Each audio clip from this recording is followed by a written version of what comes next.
अस्सलाम वालेकुम रहमतुल्लाहि व बरकातुहू। आप देख रहे हैं मेरा यूट्यूब चैनल और मैं हूं गुलाम नबी मदनी। इस वीडियो के अंदर दुनिया भर से अब तक की और आज की 10 बड़ी ताज़ा आलमी ख़बरें आपके सामने रखेंगे। इन ख़बरों के हवाले से आपकी राय हमारे लिए मुफीद साबित होती है। अपनी राय कमेंट के ज़रिए से लाजमी दिया करें और ये वीडियो भी हर जगह पर शेयर कर दिया करें। और साथ साथ अगर आपने अभी तक हमारा नया यूट्यूब चैनल न्यूज़ की दुनिया सब्सक्राइब नहीं किया तो उसे जाकर लाजमी सब्सक्राइब कर लें। जी हाँ नाज़रीन, हम आज की 10 बड़ी ख़बरों का आगाज़ करेंगे। सबसे पहले अफ़गानिस्तान से, जो आज की पहली बड़ी ख़बर है, ये आपके सामने रखते हैं। ख़बर ये सामने आ रही है कि अफ़गान तालिबान ने अफ़गानिस्तान के अमन व अमान के लिए अफ़गानिस्तान में अब तक 1,30,000 फ़ौजी भर्ती कर लिए हैं। मुल्क की दिफा अब मजबूत हाथों में है। तालिबान की लड़ाका फ़ौज हर ख़तरे से निमट सकती है। तालिबान की जो नई फ़ौज है ये पूरे मुल्क के अंदर किसी भी तरह के दुश्मन को नाकाम बना सकती है और ये गैर मुल्की हमला आवरों के ख़िलाफ़ भी हर तरह से लड़ सकती है। यह बयान सामने आया है तालिबान के वज़ीर दिफा मुल्ला मोहम्मद याकूब मुजाहिद की जानिब से, जो अफ़गान तालिबान के बानी मुल्ला उमर मुजाहिद के बेटे हैं।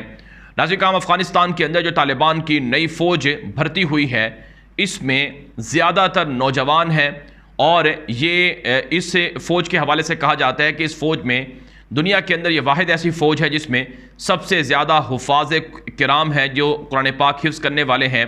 और इसी तरह से इस फ़ौज के अंदर उलमाए किराम भी हैं, यानी जो दरस निज़ामी और दीगर इस्लामी तालीम हासिल किए हुए नौजवान हैं वो भी इस फ़ौज का हिस्सा हैं।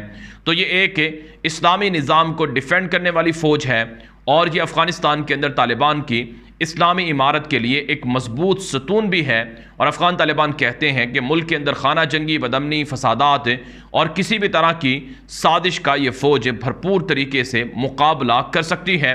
और मुख्तलिफ ममालिक पर इस फ़ौज की वजह से काफ़ी खदशात भी हैं, तशवीश भी है। ख़ुद अमरीका इस तालिबान की नई फ़ौज से काफ़ी लर्ज़ा है।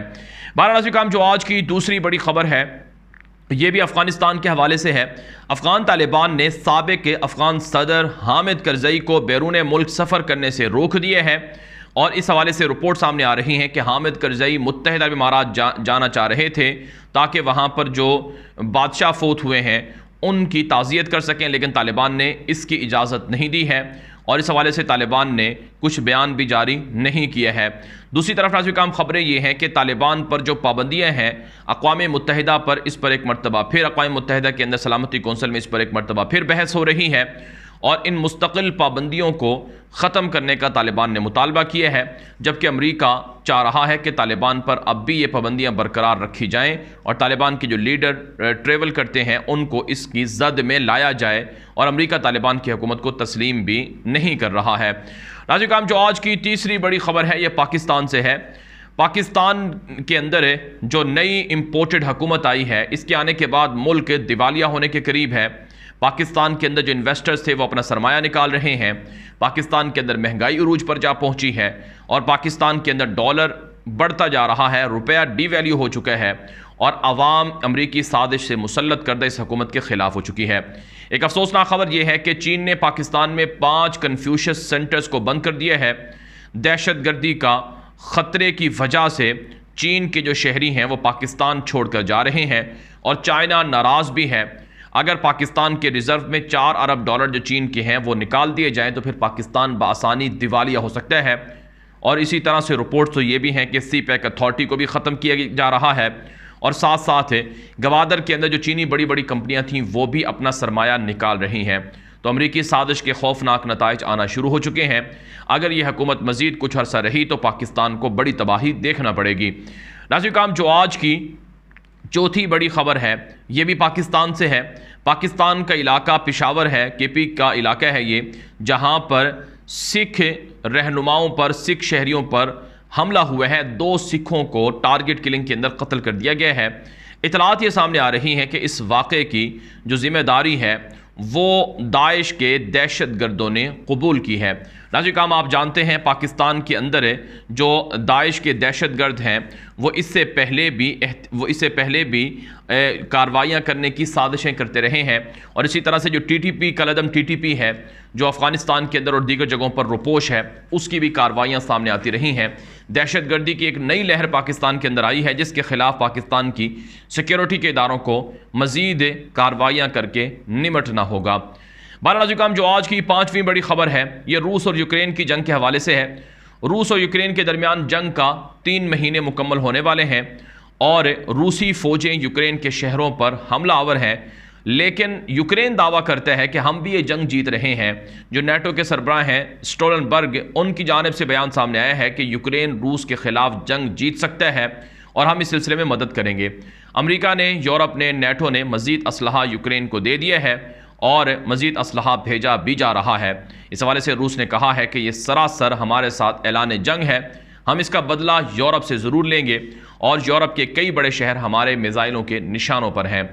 दूसरी तरफ नाज़रीन खबरें सामने आ रही हैं कि रूसी फ़ौज की पेशकदमी के अंदर मज़ीद इलाकों पर कब्ज़ा भी कर लिया गया है और रूस ने कई इलाके मज़ीद यूक्रेन के छीन लिए हैं और रूस ने जवाबी तौर पर अमेरिका और यूरोप के सफारतकारों पर और उनकी कंपनियों पर पाबंदियां लगाना भी शुरू कर रखी हैं।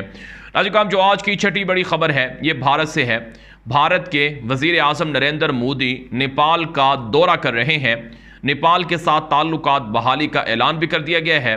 नेपाल ने भारत के अहम इलाकों पर कब्ज़ा किया था और पिछले 1.5-2 साल पहले नेपाल और भारत के दरमियान शदीद इख्तिलाफात भी थे और शदीद लड़ाई भी थी और अब मोदी नेपाल के साथ ताल्लुकात बहाल करने जा रहा है। कहा जाता है कि नेपाल के साथ चाइना के ताल्लुकात हैं। चाइना नेपाल की सरजमीन से भारत के इलाकों पर न सिर्फ कब्जा करता है बल्कि भारतीय फौजियों को भी नुकसानात पहुँचे हैं और अब मोदी चाइना के सामने सरेंडर करने के बाद नेपाल के सामने भी सरेंडर करने जा रहा है। नाज़रीन किराम जो आज की 7वीं बड़ी खबर है ये ईरान से है। ईरान के अंदर महंगाई के ख़िलाफ़ आवाम का शदीद एहतजाज जारी है। मुख्तलिफ सूबों के अंदर, मुख्तलिफ शहरों के अंदर यह एहतजाज हो रहा है। ईरान की आवाम कहती है कि खाने के लिए आटा नहीं है, खाने के लिए जो अशियाए ज़रूरियाँ हैं वो नापेद हैं, महंगी हैं और उनको आवाम अफोर्ड नहीं कर सकती है। और ईरान के अंदर पानी की भी क़िल्लत का मसला है। जो किसान हैं, जो ज़राअत से मुंसलिक लोग हैं, वो इस हवाले से काफ़ी गम और गुस्से में हैं और कई शहरों में एहतजाज हो रहा है और एहतजाज के दौरान पुलिस का तशद्दुद भी सामने आया है जिसके नतीजे में कई मुजाहिरीन ज़ख्मी हुए हैं, कई गिरफ्तार किए गए हैं और कुछ मुजाहिरीन के जाँ बहक होने की इतलात भी सामने आ रही हैं। ईरानी अवाम मुतालबा कर रही है कि ईरान की हुकूमत मुख्तलिफ पड़ोसी मुल्कों के अंदर जो प्रॉक्सी वार खेलती है इससे बाज रहे, जैसा कि इराक़ के अंदर, जैसा कि शाम के अंदर, जैसा कि लबनान के अंदर, यमन के अंदर और इसी तरह से गल्फ़ के दीगर ममालिक में, पाकिस्तान में, अफ्रीका में, जहाँ जहाँ पर भी ईरान अपने मुख्तलिफ प्रॉक्सी नज़रियात की वजह से वो मुसल्ला मलेशिया बनाता है, इन पर पैसा खर्च करने की बजाय अगर ये पैसा आवाम पर खर्च हो तो फिर आवाम के मसाइल हल हो सकते हैं। इसलिए ईरानी आवाम सरापा एहतजाज है। इसी तरह के मुजाहरे आज से 2-3 साल पहले भी देखे गए थे जिससे ईरान पूरा का पूरा जाम हो चुका था। तो इसलिए ईरान की हुकूमत को चाहिए कि वह आवाम को रिलीफ दे, ना ये कि फिर वो ईरान को भी श्रीलंका की तरह तबाह बर्बाद करवा दे। नाज़रीन जो आज की 8वीं बड़ी खबर है ये अलजायर और तुर्की के ताल्लुकात के हवाले से है। तुर्की का दौरा किया है अलजायर के सदर अब्दुल मजीद तब्बून ने। यह 3 रोज़ा दौरा है। तुर्की और अलजायर के दरमियान बाहमी ताल्लुकात को प्रमोट किया जाएगा। आप जानते हैं अलजायर अफ्रीका का मुसलमान अरब मुल्क है, पेट्रोल से मालामाल है। अफ्रीका के अंदर तुर्की अपने कामयाबी के झंडे गाड़ रहा है। अफ्रीकी ममालिक के साथ जितने ताल्लुकात तुर्की ने प्रमोट किए हैं, जितने कौंसल खाने, सफारत खाने तुर्की ने खोले हैं, शायद ही कोई और इस्लामी मुल्क हो। और तैयब उर्दवान तुर्की का सबसे ज़्यादा दौरा करने वाले लीडर भी हैं। जो अफ्रीका का दौरा करने वाले दुनिया के आलमी लीडर हैं जिन्होंने सबसे ज़्यादा अफ्रीकी ममालिक के दौरे किए हैं और सबसे ज़्यादा अफ्रीकी ममालिक के तलबा भी तुर्की के अंदर ही पढ़ते हैं।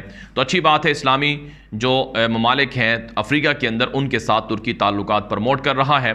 और आप जानते हैं अलजायर ने इसराइल को तस्लीम ना करने का ऐलान भी कर रखा है और इसी तरह से अलजायर और फ्रांस के दरमियान भी ताल्लुकात अमूमन कशीदा रहते हैं। नाज़रीन काम जो आज की 9वीं बड़ी खबर है ये मुत्तहिदा अरब इमारात से है। मुत्तहिदा अरब इमारात के जो बादशाह थे शेख खलीफा बिन जायद, जो मोहम्मद बिन जायद अल नहयान के भाई थे, इनकी वफ़ात के सिलसिले में और जो मुख्तलिफ़ ममालिक के सरबराहान हैं उनकी आमद का सिलसिला UAE में जारी है। इस हवाले से फ़्रांस के सदर ने UAE का विज़िट किया और ताज़ियत की, और इसी तरह से इसराइली सदर इसहाक हरज़ोग भी UAE की विज़िट पर आए। महमूद अब्बास ने भी मुत्तहिदा इमारात का विज़िट किया और बरतानवी वज़ीर आज़म समेत दुनिया के बड़े बड़े ममालिक के, पाकिस्तान के वज़ीर आज़म भी गए। उन्होंने मुत्तहिदा इमारात के बादशाह की वफ़ात पर ताज़ियत की और नए बादशाह मुंतखब होने पर मोहम्मद बिन जायद अल नहयान को मुबारकबाद भी दी है।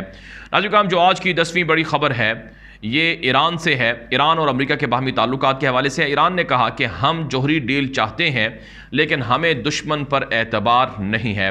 यानी अमेरिका, यूरोप और ईरान के दरमियान जो जोहरी डील है जो ओबामा दौर में हुई थी, जिसे ट्रंप ने कैंसिल कर दिया था, अब एक मरतबा फिर ये डील होने जा रही है। सऊदी अरब और दीगर ममालिक इस डील पर काफ़ी तशवीश रखते हैं। यहाँ तक कि इसराइल ने भी अमेरिका को कहा है कि अगर ये डील की गई तो फिर हम खुद जाकर हमला करेंगे, ईरान के जोहरी प्लांट्स को तबाह करेंगे। इस तरह की डील से ईरान एटमी हथियार बनाएगा, बैलिस्टिक मिसाइल बनाएगा, जिससे खित्ते को मज़ीद तबाही देखना पड़ेगी। ताहम ईरान ये कहता है कि हमारे जो मुखालिफिन हैं इन पर हमें एतबार नहीं है, ये मुखालिफिन हमारे साथ धोखा भी कर सकते हैं। इन्होंने हमें रिलीफ देने का कहा है, हम पर पाबंदियाँ ख़त्म करने का कहा है, लेकिन अब तक पाबंदियाँ ख़त्म नहीं की जा रही हैं।